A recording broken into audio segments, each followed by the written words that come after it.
Hi, I'm Patrick, and this is Brian Fiore. Together, we are Just Got Played. We're coming to you from the Cloak and Blaster in Orlando, Florida. We just got done playing Hot Pursuit, where we were stealing diamonds. Actually, we're trying to catch people stealing diamonds. Yes. Come on back for Hot Pursuit.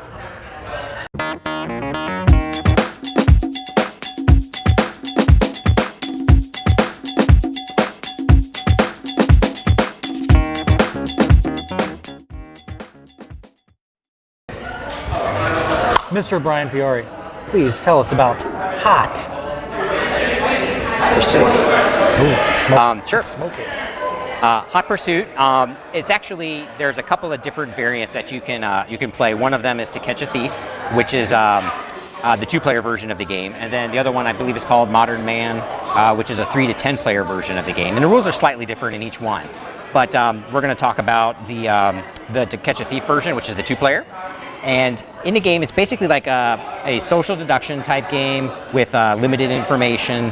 And you even said there's a little bit of spatial tacticalness and memory that's involved in it.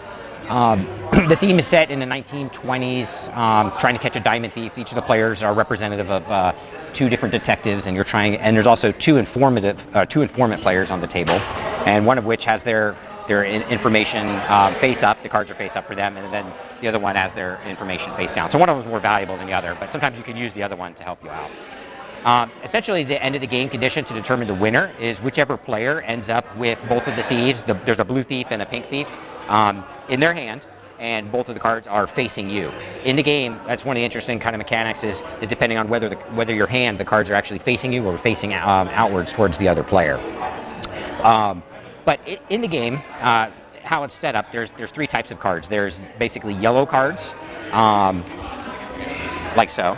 There are a blue card, which is like the blue diamond thief, and then there's the pink card, which is the pink diamond thief. Now there's only one of each of the thieves, and then there's a number of other cards, which I think is at least 2 per player plus an additional 2. So in a 4-player game, there's a total of I think 12 cards, so it's sort of set up, and then it's randomized where you're not going to know which of the players is going to end up with the blue or the pink thief, unless it's in your hand, then you're going to know what you're starting off with, or the informant player is going to the face-up version. You're going to see if either the blue or the pink thief is there, and then essentially when it's a player's turn, they have 3 different actions that they can take. They can either swap their entire hand with another player, which includes one of the informants. And when they do that, the cards that player gets, they're going to turn them all facing towards them. Another action that they can do is they can take one card. All players will take one card and pass to the left or pass to the right. It's their choice. And basically, each of the live players is going to be passing to one of the informants and then taking from the other informant. So you're either going to be basically drawing a random card from the face-down informant and then feeding the stack of cards from the face-up informant. And the other player is going to basically be doing the opposite, depending on whether you choose to go left or right. And then again, when you're taking that card, though, it's going to be face-out. So you're not going to know what it is if it's coming from the face-down player, but your opponent will know. And if you take it from here, you're going to know what it is initially, but then you're going to have to remember what it is. And then the final action that you can do is you can take one card and then you can swap it with the other player. But this one card, and they also have to give you a card. But in order to use this ability, you have to use a card that's actually facing you, and they have to do the same. So you can if you're kind of watching your hand and tracking, you're going to know when's the best opportunity to use that ability to hopefully force, if they've been sitting back on one of the diamond thieves, you're going to hopefully be able to get that, assuming they're not trying to, during their turns, put it into the pile somewhere for later. Let's see. Oh, and then one other caveat is anytime that you get 3 cards that are all facing away, it's kind of like your maximum hand size, I think is 3 cards. Yeah.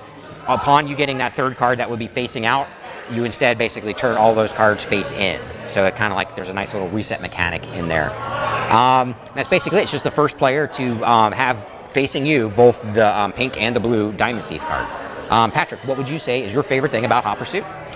It's going to have to be the complexity of the game for the size of the components. I mean, there's actually no writing that you have to do. Like, you don't have to be able to read to play this game. There's no writing, there's no graphic art, there's no nothing on these cards. And there's really only, in this particular version, there's only 3 different cards, like you mentioned before. So it's extraordinarily simple to look at, but the game's got a lot of depth. It's kind of like Pack of games. Well, there's like not a ton of different components, but a really deep, serious, deep thinker kind of game. And if there's one thing that you like the most, the thing that I like best about Hot Pursuit is, given that it's a social deduction type game, the replayability.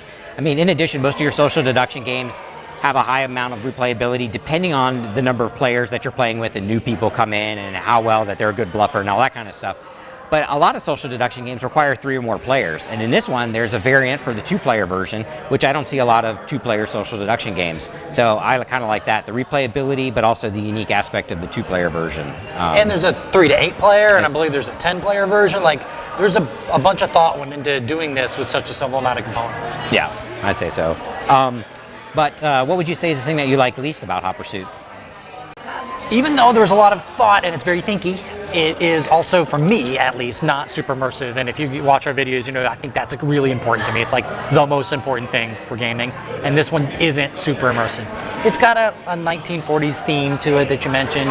And the artwork kind of looks like, they're pictures from 1940. But I just never felt like I was somebody trying to catch a diamond thief or somebody trying to find my ex or whatever the other variation of the rules were. It's not immersive. Not for me. And if there's one thing that you dislike, if you have to pick one thing that you dislike. If I had to pick one thing that I like the least about Hot Pursuit, I'd have to say it's the artwork. It is photo-based with the theme from the 1920s, 1940s, somewhere around there. But, in general, I love, there's not that many different unique cards. So I think, there could be a lot more better artwork maybe done as far as, instead of photos, having some really good, super realistic, artwork. You can even keep the same theme, but maybe some more gangsters or just some, just an opportunity to hire an artist and really make it juicy, and maybe that would help with the immersion or whatever. If you're sitting there staring at these cards a long time, if it's a good chance or an opportunity to draw the players in to look at that rather than just a photo, maybe. I would agree with that. Yeah. But again, Hot Pursuit is coming to Kickstarter very, very soon, so make sure you jump over there and back for your copy. I'm Patrick. This is Brian. Together, we're Just Got Played. And in Hot Pursuit. Check it out on Kickstarter. So, am I going to have to add Diamond Thief to my criminal record? Because it's already pretty long and extensive. I don't think you actually, no, you wouldn't be able to, because that would require you to actually have stolen the diamonds. It's not a resume. I wouldn't be able to. You don't want to add stuff to your criminal record. That's true, so I guess that would benefit you for failing to win the diamonds. Or I guess you were the detective, but you failed to catch. I failed to catch them too, yeah. Oh, well, I've got that going for me, which is nice. Yeah. That's a keeper. What kind of production is this?